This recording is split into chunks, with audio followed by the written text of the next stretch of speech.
संबित पात्रा जी से है कि जब भी इलेक्शन आता है उसी समय दंगे फसाद क्यों होते हैं? ईशान सलूजन जो आया वो भी इस समय जो इलेक्शन है 370 हटी उस समय इलेक्शन थे। पुलवामा अटैक हुआ तब 370 हटी तो कौन सा इलेक्शन था? सर 370 है उस समय भी इलेक्शन थे। अच्छा 370 हटी तो इलेक्शन था। यूपी का चुनाव था, नोटबंदी हुई। अभी दूसरा सवाल मेरा इनसे है, जब डीएसपी एक सेकंड आप पब्लिक है क्या? जो भाई पब्लिक है क्या? सबके बीच में बोलेंगे आप? रशीदी साहब सवाल सुनने दिया करिए ना। आप बोलिए बेटा। इलेक्शन के टाइम पर ये सब क्यों होता है? इलेक्शन के टाइम पर ऐसा क्यों होता है? मेरा सवाल है डीएसपी देवेंद्र सिंह के ऊपर अब तक ये चुप्पी क्यों साधे हुए हैं? ठीक है संबित पात्रा। मैं भाई साहब आपने अच्छा सवाल पूछा, एक सवाल पूछ लूं आपसे। आपने कहा कि पुलवामा का हमला इलेक्शन के समय क्यों हुआ? आपको क्या लगता है पुलवामा किसने कराया? नाम है। नहीं आपने कहा भाई साहब कि पुलवामा का हमला इलेक्शन के समय ही क्यों हुआ?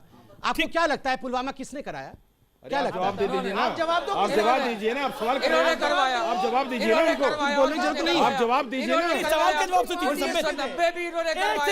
ये अभी पुलवामा भी इन्होंने करवाया। एकदम मास्टरमाइंड लोग हैं भाई। सुनिए यहाँ नहीं जवाब नहीं दे रहे, उल्टा सवाल कर रहे हैं पब्लिक से। देखिए अभी यहाँ पर बैठ के उल्टा आदमी सवाल कहता है करने कि पब्लिक से। पुलवामा मोदी जी ने और हिंदुस्तान की सरकार ने करवाया। मैंने ऐसा हम बोला? इसको मैंने सुनेंगे। कहा इन्होंने करवाया। इन्होंने मतलब कौन ये होता है? आप नहीं देखिए ये गलत है। नहीं, पुलवामा एक पाकिस्तान सेकंड, ने कराया और अमीश भाई, पुलवामा पाकिस्तान ने कराया। ये गलत है, ये गलत है, ये पुलवामा की जांच से क्यों भाग रहे हैं? पुलवामा आपको लग रहा है शक हो रहा है पुलवामा क्यों? अमीश भाई सुनिए। शर्म आनी चाहिए। 40 जवान मर गए, 40 जवान शहीद हो गए। आप पुलवामा की बात कर रहे हैं? नहीं गलत कह रहे हैं आप। अमीश भाई आप सोचिए। गलत है। उनका सवाल कुछ और था। अमीश भाई सुनिए। उनका सवाल कुछ और था। अमीश भाई सुनिए। उन्होंने बिल्कुल ये नहीं बोली बात। नहीं पुलवामा बोला उन्होंने। अमीश भाई सुनिए एक बात। अमीश भाई एक बात सुनिए। जिन लोगों के बीच हम डिबेट कर रहे हैं, ऐसे लोग जो कह रहे हैं कि मोदी जी ने और हिंदुस्तान की सरकार ने पुलवामा कराया, ऐसे गद्दारों के बीच हम डिबेट कर रहे हैं। ऐसे लोगों के बीच हम डिबेट कर रहे हैं। एक सेकंड मुझे एक मौलाना कह रहा है कि मोदी जी ने पुलवामा कराया, यहाँ पर ये कह रहा है कि मोदी जी ने पुलवामा कराया। आप सारे पैनलिस्ट चुप हो जाइए। टुनाइट व्यूअर्स, मैं एक एंकर होने के नाते मैं बोलता हूं आपको, याद होगा आपको इमरान खान ने जब धारा एक संबित प्लीज मेरी रिक्वेस्ट है, प्लीज रिक्वेस्ट है, रिक्वेस्ट ऑडियो डाउन कर दीजिए, ऑडियो डाउन कर दीजिए। मैं स्टूडियो से बाहर निकल रहा हूं। अब मैं स्टूडियो से बाहर निकल रहा हूं क्योंकि ये लोग यहां पर शांत नहीं बैठ रहे। और मैं आपको बताता हूं, याद होगा इमरान खान ने बोला था जब धारा 370 हटी थी अपने सदन में कि हम पुलवामा जैसे हमले और कर सकते हैं, इसलिए 370 अगर हटाएंगे तो एक और पुलवामा होगा। इमरान खान को किसने बोला था बोलने के लिए? बात यहां पे बात हो रही है पुलवामा में मेरे 40 जवान शहीद हुए, आपके 40 जवान शहीद हुए। शर्म आनी चाहिए जिनको ये बोलते हैं लोग। कमाल की बात है। अरे उनकी आप लोग यहां पर ये भी नहीं सोचते, अभी बरसी भी नहीं हुई है उन 40 जवानों की, बरसी भी नहीं हुई है। दो जवानों के दूध मुंह बच्चे हैं, बच्चे। और यहां पर कहा जा रहा है पुलवामा इस देश की सरकार ने किया था। आगे चाहे कांग्रेस की सरकार हो, चाहे भारतीय जनता पार्टी की सरकार हो, मुझे अपनी देश की सरकार पे बिलीव है। Ashamed of you, ashamed of you.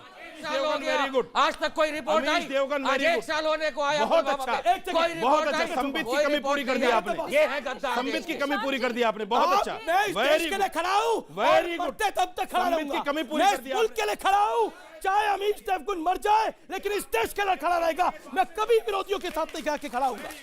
मैं इस देश के लिए खड़ा हूं और मरते दम तक खड़ा रहूंगा। नेगेटिव पास 40 जवानों की शहादत पर राजनीति करने वाले लोग गद्दार थे, गद्दार हैं और गद्दार रहेंगे। अभी इन्होंने बोला कि हाँ से हिंदू और माँ से मुसलमान। जब हम बात आ रही है तो फिर यहाँ पे हिंदू पाकिस्तान पे क्यों चल रहे हैं, मुसलमान है ये अगेंस्ट क्यों चल रहा है? पाकिस्तान को बुलाने के लिए, पाकिस्तान के जो मुसलमान है उनको बुलाने के लिए यहाँ पे क्यों वो किया जा रहा है? वो अपनी मर्जी से गए थे। शोएब भाई ये अपनी मर्जी ये भी हुआ है, दिल्ली में वोट करेंगे ये भी। हाँ तो निशान जी मेरा सवाल है कि आप कह रहे हैं कि इलेक्शन के टाइम पे बीजेपी कराती है ये सब। 26/11 हुआ था तब भी इलेक्शन से सन 2008 में, तब बीजेपी ने आरोप नहीं लगाया आप पे कि आप नहीं कराए। बहुत बढ़िया सवाल। 26/11 भी हुआ था तब दिल्ली का चुनाव था, बताइए क्या कहिएगा? दो बातें बताना चाहता हूं। आपने 26/11 एक बताया, 26/11 के बाद अमरनाथ यात्रा पे 2 बार अटैक हुआ, पठानकोट के ऊपर अटैक हुआ। सुनिए अब जवाब मैं दे रहा हूं ना बेटा, या तो आप सवाल कर खुद ही जवाब दे लीजिए। पठानकोट पे अटैक हुए, अमृतसर अहमदाबाद के बाद बगल में गांधीनगर है वहां पे अक्षरधाम मंदिर पे अटैक हुए, पार्लियामेंट पे अटैक हुए, अमरनाथ यात्रा पे 2 बार अटैक हुए। जितने भी अटैक हुए, और मैं पुलवामा भी बोल भी नहीं रहा हूं, वो इन्हीं के शासनकाल के अंदर हो गिनाना क्यों होता है? पहली बात। दूसरी बात, करता देशद्रोही है, चाहे वो हिंदू हो या मुसलमान। आपने तो उन्हें पाकिस्तानी करार कर दिया। ऐसे लोग जो हिंदुस्तान में कहने की जरूरत क्या है? कहने की जरूरत क्या है? आप तो साबित कर रही है। कहने की जरूरत क्या है? थैंक यू, आपने साबित कर दिया। कहने की जरूरत क्या है? कहने की कोई जरूरत नहीं है। ये मन की बात कर रही है, ये मन की बात कर रही है, बहुत अच्छी बात है। दूसरी बात मैं आपको बता दूं, पार्टी के समर्थकों को आतंकवादी अगर भैया ऐसा है कि दूसरी पार्टी वालों को ये बोलना बंद करो। सर, विदाउट प्रूफ आप लोगों ने इतनी बड़ी बात कही कि इस सरकार का रोल था पुलवामा अटैक में। सर, मैं तो कहता हूं इस सरकार को ना मानहानि का आरोप लगा देना चाहिए इन लोगों पे। सर, इतनी बड़ी बात कैसे कर सकते हैं? लाभ लिया गया बेटा। जी जी, पूरे 2019 लोकसभा चुनाव में बीजेपी की रैली में राजस्थान में इन शहीदों की फोटो लगाई गई और मोदी जी कह रहे थे कि सेना के नाम पर वोट दे दो, सेना के नाम पर। ये राजनीति करते हैं। सेना के नाम पर राजनीति करने वाले लोगों से सवाल नहीं पूछे जाने चाहिए। अरे सेना को 100 रुपए हमें फर्क है, वोट मांग रहे थे। देखिए मैं इस डिबेट को